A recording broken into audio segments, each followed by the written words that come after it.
You have a team?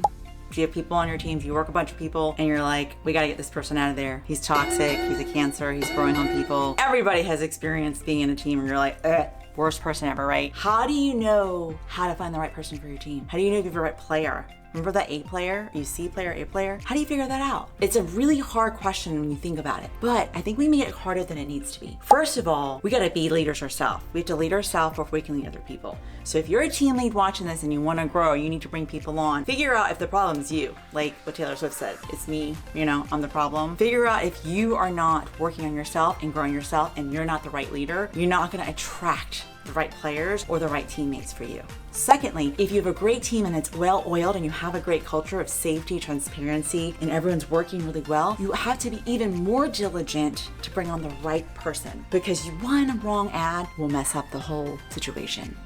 I know you know what I'm talking about, because we've all been there, where things are going great and the wrong person's brought on and it's like, ugh, it's the worst feeling, it's icky. And then when that person leaves, there's all this damage to undo, and sometimes it's unfixable. One of the things I think that you need to think about doing, and I do like to use the wizehire as a employment search. It's like an Indeed kind of thing where you can go and put it on a platform. They send the DISC assessment out. I know for those of you that have been around for a while, everyone seems to know what DISC is, but if you don't know, it's kind of like a Breyers-Mig, I think that kind of a test, a personality test. But DISC, D stands for dominance or driver, I stands for influence, S stands for steadiness or supportiveness, and C stands for conscientiousness. So I always like to tell about this, like in a car. If you're going on a field trip, someone gave this analogy and it just makes it so much easier in explaining it. The D is the driver, right? They're driving, they want to get there, drive. They're domineering. Team leads are usually very high D. I am a D, so you can tell. I would be influencing. They're usually sitting in the back, cracking the jokes, having fun, laughing. They're all about fun. A lot of agents are I's. I'm also an I. Lots of personality, very bright, very colorful, super fun, like they just like to have fun. Everything's about fun. As soon as you talk about serious and work and things you have to turn in and papers, they kind of shut down and they're like, I'm out of here. Okay, that's your I. And S is the mom of the group. How many of us have the moms of the group? I'm a mom, so I actually have some S. My husband, Michael, is very high S. They're super supportive. They're very steadfast, steady, diplomatic, but they hold stuff in. So high S are the moms of the groups. They're bringing the snacks and the cookies and the tissues, and they're making sure everyone in the car is comfortable. Are you comfortable? Or, do you want me to make do you want me to stop to use the bathroom? That's your S. Okay, they're the supportive, the mom of the group.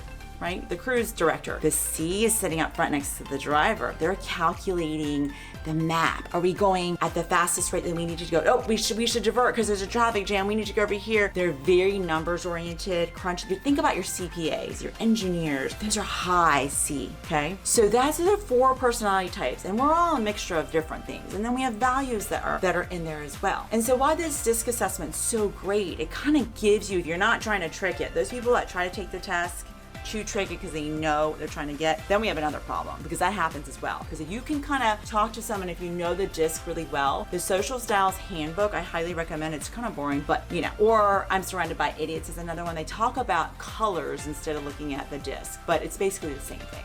So those are some great resources. But why this is so great is you need to know who you are and who is in your group before you add that other person in, because it can really mess up the whole equilibrium of what's going on in your team or what you're trying to create and grow. And so those are the big things I would think about first, is when you're bringing the right person on. Then you need to ask this question. Do they want it? Do they want to be in your team? Do they want to work with you? Do they want to contribute? Do they want to be in your culture that you figure out? Do they have your values, right? Do they want it? Do they get it? That's competence. Not only do they have the desire, the urge, they could want it all they want, but if they don't have the competence, then it's a misconnection there. It's going to make you crazy that someone doesn't have the competence to execute the things you need them to do. And the team's going to get crazy too, right? So you want to make sure they have to want it, they have to get it, they have to have the capacity to do it. And what I mean about capacity is that, do they have the space in their life to do the things they need to do this job? So for an example, someone that comes to me and says, I want to be an agent, they may want it and they may be super confident and awesome. And I'm like, this person is amazing. Wow. But they have 2 very young children and their husband travels all the time and they can't come to the office to the meetings.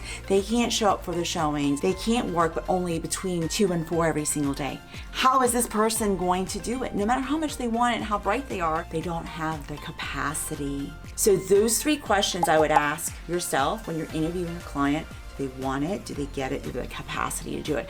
after you figure out their disc and is that person suitable for the role that you're wanting them to do. Like if you have a marketing person that's super creative and understands what's going on in the market and able to adjust and be quick, they probably are not a super, super high C unless they're doing analytics and marketing, right? And if you have someone that's doing your financials in the business and they're high I, no.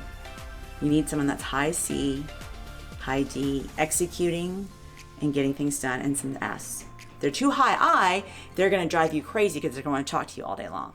So these are the things you need to evaluate before hiring someone. And I highly suggest you to put someone on a 30, 60, 90-day plan to see and evaluate, are they doing the things that you say that they're gonna do? Did you hold them accountable? Are they that A player? Are they holding up to your standard? Or are you allowing things to happen because you're just being tired and lazy as a leader and not calling people out? Because I know, sometimes it's just easier to get along and shuffle it down the street. I'm gonna tell you something, hardest thing is to do is hold people accountable to the standards, because it's protecting who your team is. Everybody else on your team's watching too, to see if you're gonna hold people to the standards. The more you do it, the better players you're gonna get in there, and that's how you get better players to come on your team and figure out who the right fit is.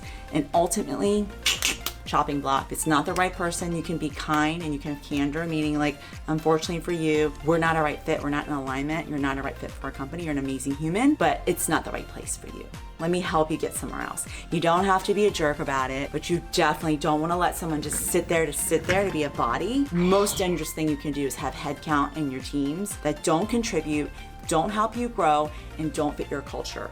They end up, going in your company and hurting you more than you realize with their toxic nature, their commentary, or just not showing up and being absent. That's not good either. And other people on your team are feeling it and seeing it. So they're dead weight. You gotta cut back the weeds and dead weight and recognize it sooner than later. And then when you're growing these teams, you'll see all of a sudden that team will attract more A players and you can recognize them. Because the more standards you have and you keep them up and you grow as a leader, you're gonna continue to attract amazing players for your company and your group and your team and do amazing things. So good luck and good hiring out there, and like and subscribe. I would love to find out how you guys find and hire people and figure out your culture.